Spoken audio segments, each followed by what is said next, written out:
Hey YouTube, welcome back to a new video. If this is your first time here on the channel, thanks for stopping by. Definitely check out some of my other videos, and if you like what you see, go ahead and subscribe. Greatly appreciate it. Before I even get started, I do want to say Happy New Year's to everyone. I'm recording this video on New Year's Eve. You guys will see it on New Year's Day. So yeah, Happy New Year. A lot of games were released in 2022. If you guys have seen my pickup videos, you'll know that I did my fair share of video game buying throughout the year.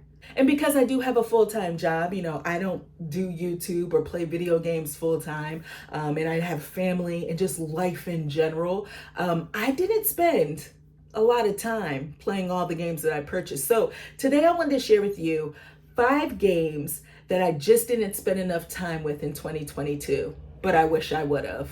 So the first game that I didn't spend enough time with in 2022 really hurts. It breaks my heart that I didn't spend enough time with this game, but it's A Plague Tale's Requiem.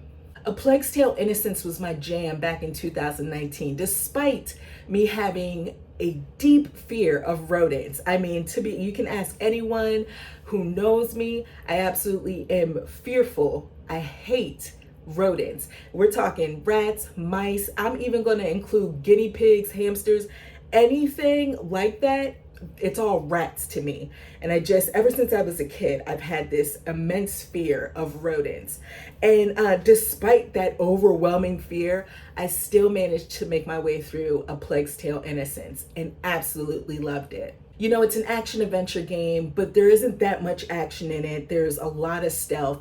You can kind of go through it any way that you want to. But the thing that I found intriguing about this game that's based off of The Plague is definitely the story and the relationship with these two siblings, Amicia and Hugo.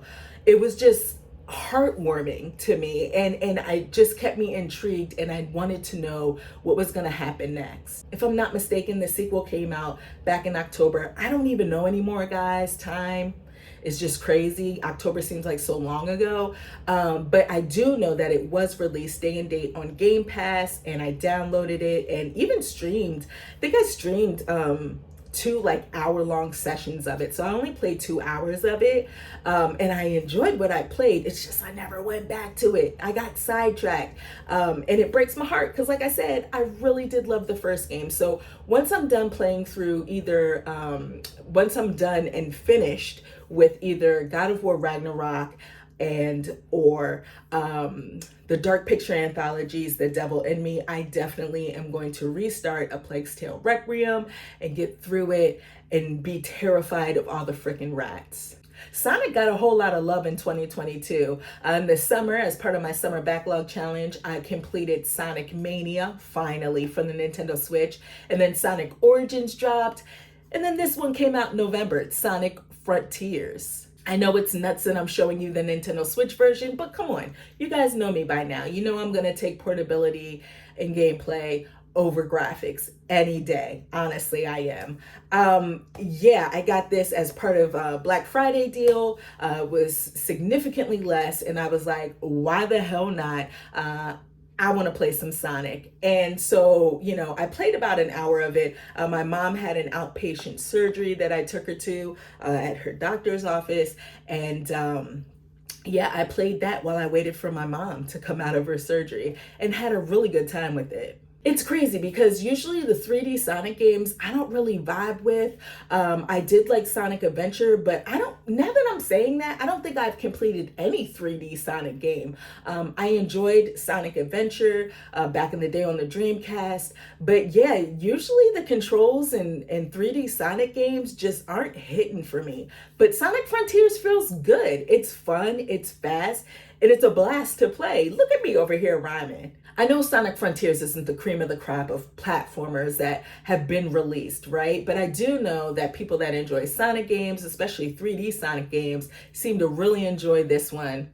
And I'm looking forward to spending way more time with it in 2023. Tunic seems to be a game that people hold in high regard. And this was the case back when it was released on the Xbox. It's part of Game Pass.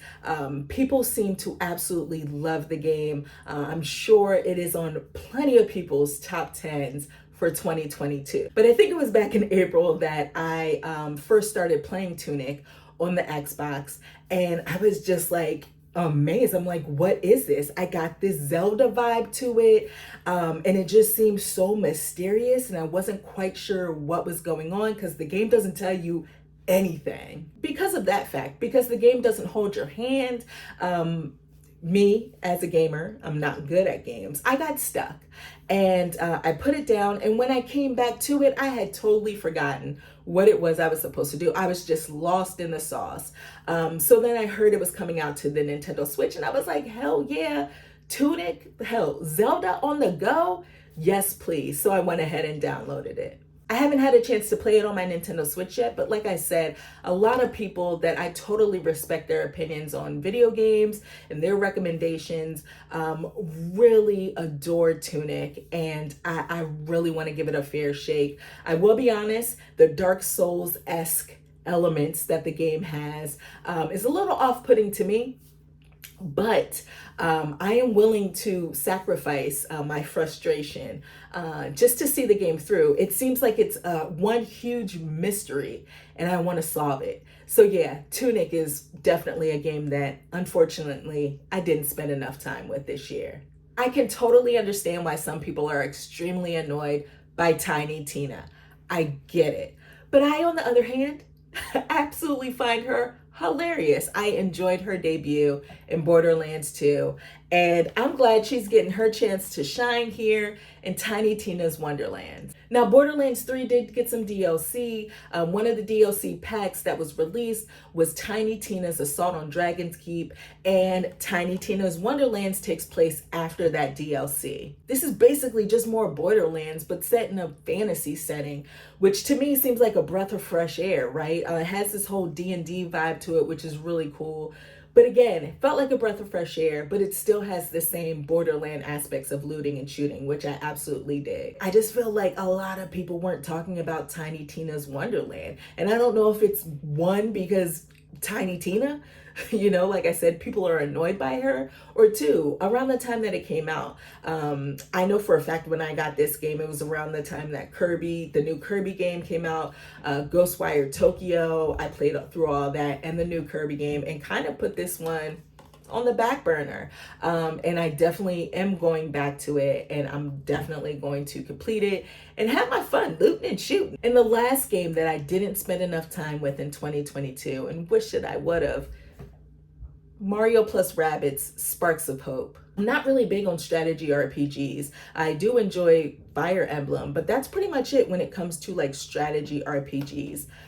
The first Mario plus Rabbids game, Mario plus Rabbids Kingdom Battle, was my jam. Made me really enjoy, strategy RPG. And from what I played of Sparks of Hope, it was cool. It had this cool open world. I didn't even make it through the first world, which is crazy. I didn't spend a lot of time with it, but it just seemed like there were puzzles within the world. Like I said, had that open world vibe to it. The gameplay, the combat, as far as the strategy RPG elements, felt really good. And it was kind of funny. Like I said, I'm not good at strategy RPGs at all, but there's something about these Mario plus Rabbids games that kind of make me feel like a tactical master. I definitely plan on restarting the game. I want to explore all of these levels, do everything that I can, because the gameplay is just so much fun. I want to laugh. It's always good to have a game that makes you laugh, right? Despite how silly it may be. It's always good to have that, that whole feel good, vibrant vibe to it. And that's definitely Mario plus Rabbids. So those are 5 games that I didn't spend enough time with in 2022. I would love to know what games you guys didn't spend enough time with in 2022. Let me know in the comment box below. Over the next week and a half or so, you guys are going to see some, end of 2022, some wrap up videos from me, and this is kicking everything off. Definitely plan on having a end of the year pickup video. I'll have a anticipated games of 2023 coming up very soon, and also my favorite games of 2022. Before I go, I do want to thank all of you guys for sticking with me throughout the year, throughout 2022, watching my videos, commenting. I appreciate it. I truly do. Thank you guys so much. I want to thank all of you for watching this video, and I'll check you next time. Peace.